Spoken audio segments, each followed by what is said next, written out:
Welcome back, everybody, to The Deep Dive. Always a pleasure. Today, we're diving into the world of making money on Instagram. Oh, yeah. This should be interesting. We got a ton of requests to break down this presentation by Taijaun Reshard. Right. Taijaun Reshard.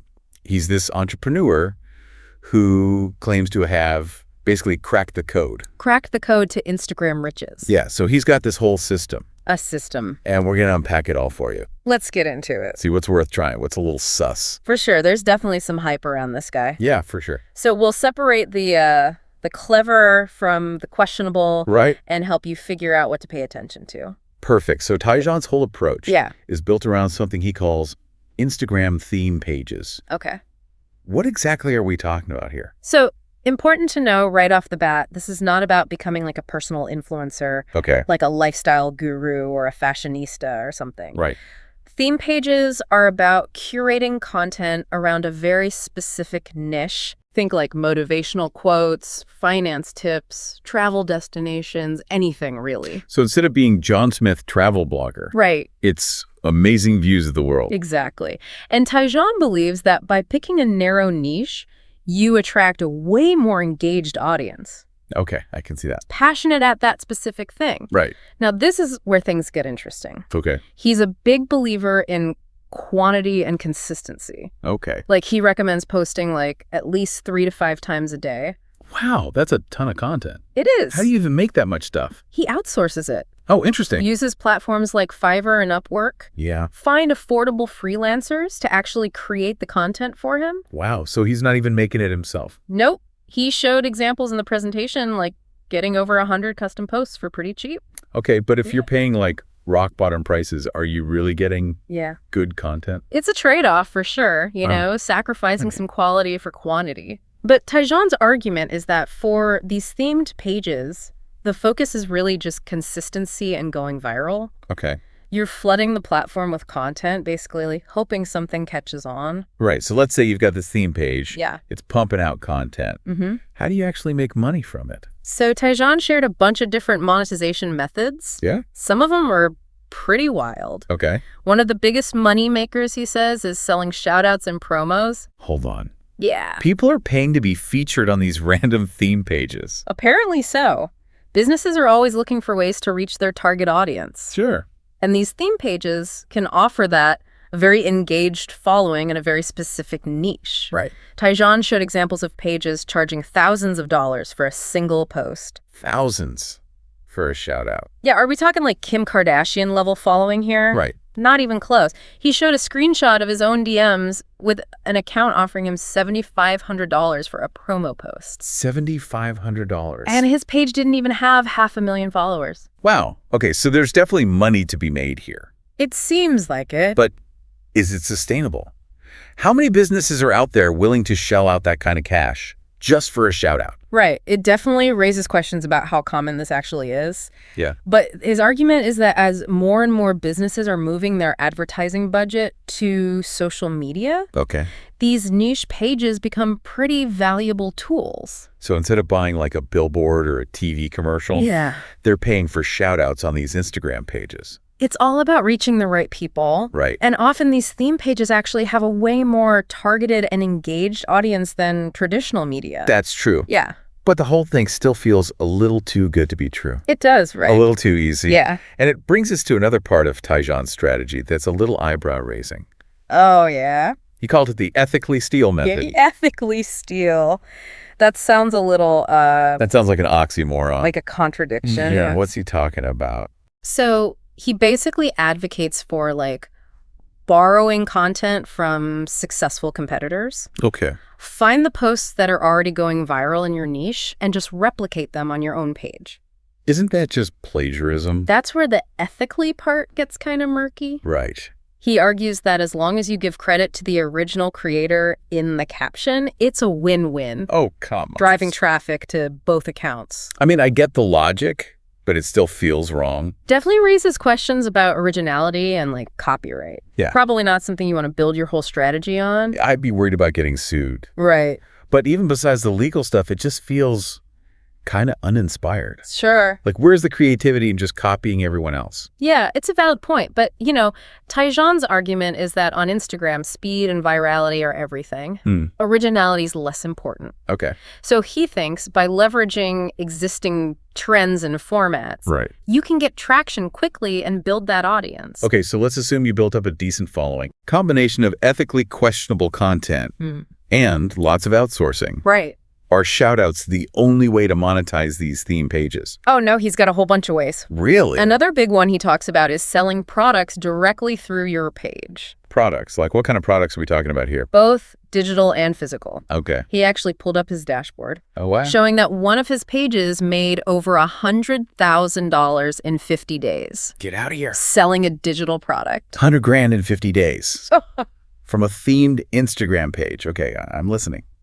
It's important to be cautious about those numbers. Right. Dashboards can be manipulated. There's no way to independently verify that. Sure. But even if it's exaggerated a little, it's clear there's potential there. Yeah, for sure. So what kind of digital products are we talking about? Things like ebooks, online courses, templates, presets. Right. Anything you can deliver digitally, basically. Right. The beauty is you create it once and you can sell it forever. No overhead. Minimal overhead. I'm starting to see why this whole theme page thing is appealing. Right. It's like you create your own little online shop, Totally. but you don't have to deal with inventory or shipping or any of that. Exactly. And it's not just limited to your own products either. Okay. Taijaun also talked about affiliate marketing as a way to make money. Affiliate marketing, that's where you get a commission for promoting other people's products, right? Right. You find products that fit your audience, share them with your followers, earn a percentage of any sale that comes through your link. So like those link in bio things you see everywhere. Exactly. It's a way to monetize your page without even having to make your own products. Okay, let's go back to those earnings claims for a second. Mm-hmm. He's making some pretty bold statements about the kind of money you can make with this. Yeah. And he knows people are skeptical. Right. He's like, show me the proof. Right. Shares screen recordings of his earnings, even like a news article about himself. Yeah. So he's got some evidence. But is it enough?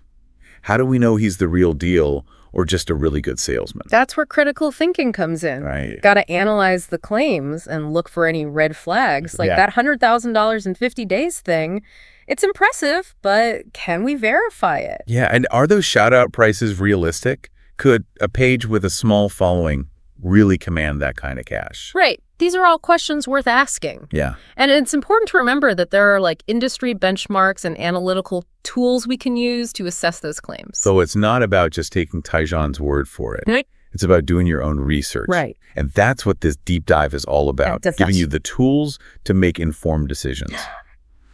Now, before we move on, there's one part of his story I want to touch on. Mm-hmm. He's got a pretty compelling personal narrative, doesn't he? Yeah, a classic rags to riches story. He talks about failing out of college, working minimum wage jobs, feeling like a failure. And then thanks to Instagram, he's buying his dream car, 3-story house, even helped his twin sister with her education. Yeah, it's very powerful. It's easy to get caught up in the excitement of it all. It is, but it's important to remember that stories like this are often very carefully crafted. Right. To inspire and motivate. So we need to maintain that healthy skepticism. Right. In the next part of this deep dive, we'll go deeper into the realities of building a successful Instagram business. Absolutely. The challenges, the pitfalls. All the things Taijaun might not be telling you. Stay tuned. It's fascinating to think about where Taijaun's approach fits within the whole world of digital entrepreneurship. Right. Yeah. It's a different beast altogether. How so? Well, in one corner, you've got the rise of the individual creator, people building their personal brand, showcasing their expertise. Right. Essentially monetizing their passions. So your classic influencer model. Right. Exactly. But Taijaun's model is kind of the opposite of that. It's less about personality and more about leveraging systems and automation. Interesting. It's less about you and more about the system. So it's more like building a business as opposed to becoming a personality. Exactly. Yeah. And that's where it gets really interesting. Right. It raises questions about the future of content creation itself. Oh, wow. Okay. Could this be the new wave? Right. Are we moving away from individual influencers and toward these more faceless, niche-focused pages? That's a good question. It's tough to say for sure. Right. But it's definitely a trend to watch. Yeah, especially as platforms like Instagram keep changing. Oh, for sure. It makes you wonder how, algorithmic changes could impact this kind of strategy. Absolutely. What happens if Instagram suddenly decides to prioritize original content over everything else? Right, because remember, his whole model hinges on repurposing existing content. So it might not be the most future-proof strategy. Well, it definitely emphasizes the importance of being adaptable. Right. Things change constantly online. Entrepreneurs need to be able to pivot. Right. Adjust their approach. Speaking of adapting, let's go back to those shout-out prices for a second. Okay. I'm still stuck on those. What's interesting is how he frames it as a win-win for both sides. He does, doesn't he? It's like businesses are begging to give him money. Right. And from their perspective, it kind of makes sense. Okay. They're getting access to a very specific audience. Right. Potentially reaching millions of people with a single post. So it's super efficient advertising. Exactly. It cuts through all the noise of traditional advertising. Right. And goes straight to the people who are most likely to be interested. Yeah, I can see that. But it also brings up some ethical stuff. Oh, yeah, for sure. Are these theme pages being transparent about the fact that they're getting paid for these shout-outs? Yeah, that's a good point. If you're scrolling through your feed and you see a post that looks like a genuine recommendation, but it's actually a paid ad, that's deceptive. Right. It feels misleading. Yeah. And it makes you question the authenticity of the content, too. Right. If a page is constantly pushing products, it loses its credibility. Exactly. The focus shifts from providing value to just making money. So is it all just a big marketing ploy? I wouldn't say that, but I think it's important to be aware of the motivations behind the content we see online. Be critical consumers. Exactly. Okay, fair enough. But let's move on to something a little more tangible. Sure. He also talked about selling products directly. He did. Showed his dashboard, claiming he made over $100,000 in 50 days. Yeah, this actually ties into a bigger trend we're seeing with digital products. What do you mean? Well, in the past, if you wanted to sell something, you had to make a physical product. Right. Deal with manufacturing, shipping, all that. Tons of overhead. Exactly. But with digital products, that overhead basically disappears. Okay. You make the product once and you can sell it 1 million times. So ebooks, online courses, templates, that sort of thing. Exactly. And the best part is you can use platforms like Instagram to reach a global audience. That's pretty powerful. It is. And it's a big reason why Taijaun's so excited about this model. He sees it as a way to build an audience and then sell them something. That's the idea. And it's not limited to just digital products either. Okay. Remember, he also talked about affiliate marketing. Right. Which is basically getting a cut for promoting other people's stuff. So instead of creating your own product, you find existing products that fit your niche and recommend them to your followers. Exactly. And it can be really profitable, especially with a large and engaged audience. Okay, I'm starting to get it. Yeah. There's definitely some appeal here. There are advantages for sure, but naturally there are potential downsides too. Like what? Well, for one, it can be tough to stand out in such a crowded market. Yeah, everyone's selling something online these days. Right, competition is fierce. So how do you break through all the noise? That's the question, isn't it? Taijaun thinks the answer is finding a niche and dominating it. Okay. But is that really enough? It's a good start. It is. But not a guarantee of success. Right. There are so many other factors to consider. Like what? The quality of your product, your marketing, how well you connect with your audience. It's not as simple as Taijaun makes it sound. It sounds like there's a lot more to it than just posting a few memes and hoping for the best. There is, and I think that's a crucial takeaway from all of this. What do you mean? It's easy to get swept up in the excitement of these online success stories. Oh, yeah, totally. We see people making tons of money on Instagram. Yeah. And we think, hey, I can do that too. Right. But it's rarely that easy. Right. And I think Taijaun's presentation, while entertaining, kind of glosses over some of the harder parts. So we need to approach it with a healthy dose of reality. Absolutely. But at the same time, I think there's value in exploring these different ways of doing things. Right. Like you're thinking outside the box. Yeah. Even if you're not trying to build a huge Instagram empire, there are good lessons to be learned. Sure. Like what?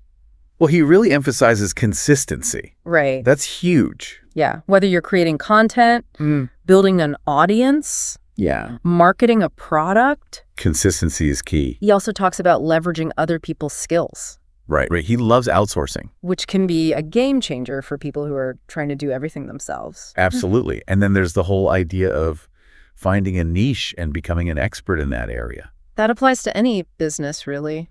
It does, online or offline. It's something he clearly understands. He does. So even if we're not totally buying into his ethically steal thing, there's still some wisdom there. For sure. That's what's great about these deep dives. Right. It's about taking the information, thinking critically about it, and figuring out what's relevant to you. Exactly. Sometimes the best insights come from unexpected places. You got that right. But before we move on, there's one more aspect of Taijaun's story I want to touch on. Okay. His personal journey. Yeah. He really leans into that rags to riches narrative. He does, and it's very effective. It is. Why do you think that is? It's relatable. Totally. A lot of people feel stuck. Yeah. You know? Right. They're working hard, but not getting anywhere. It's that classic underdog story. Yeah, we all love to root for the person who overcomes adversity. Exactly. And it's especially compelling on social media. Right. Where we're bombarded with images of wealth and perfection. So Taijaun's story provides a different perspective. In a way, yes. He's saying, look, I started with nothing, and now I'm living the dream. Right. If I can do it, you can too. It's a powerful message. It is. But we got to be aware of the potential downsides of that kind of narrative. Oh, yeah, like what?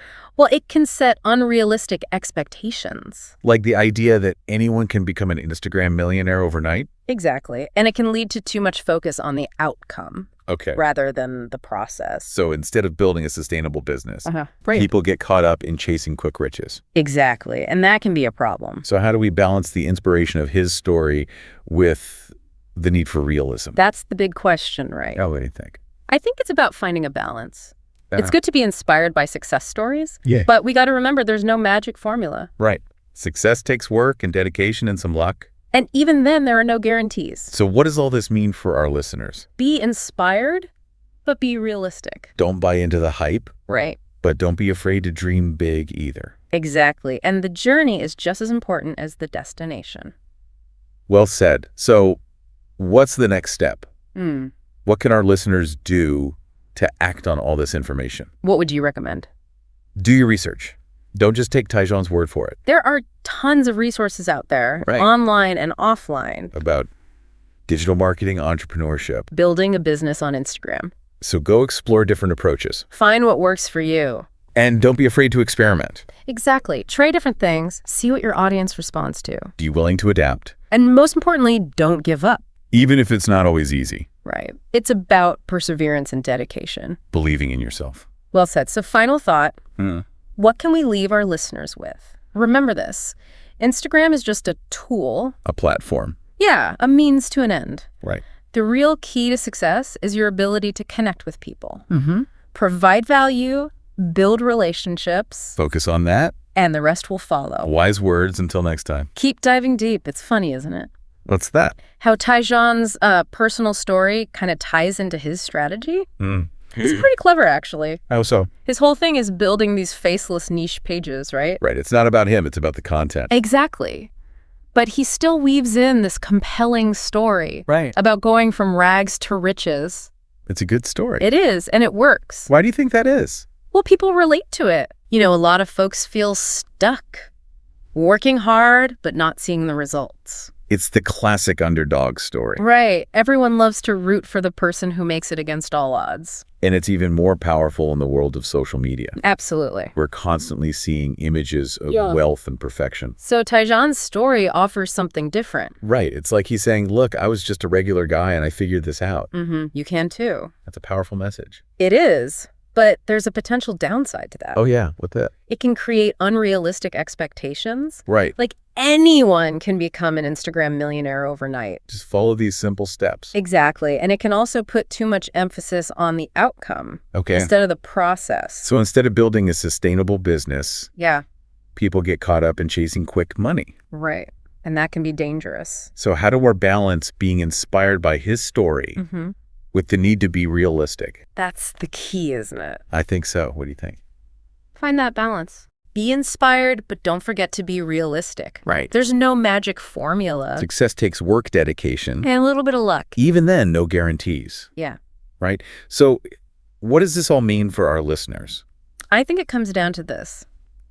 Be inspired, but be realistic. Don't buy into the hype, but don't be afraid to dream big. Exactly. And remember, the journey is just as important as the destination. Very well said so. What's next for our listeners? What can they actually do? Yeah. Good question. Well, I think step one is defining your goals. All right. What do you want to achieve with Instagram? Makes sense. Are you trying to build your personal brand, promote a business? Yeah. or just share your creativity with the world. Once you know what you want, Yeah. you can start to figure out how to get there. And that strategy might involve some of the stuff Taijaun talked about, picking a niche, creating content monetization. It's important to remember, though, there's no one right way to do this. What works for one person might not work for another. Exactly. So experiment and adapt. Find what works for you. And be patient. It takes time to build a successful presence on Instagram.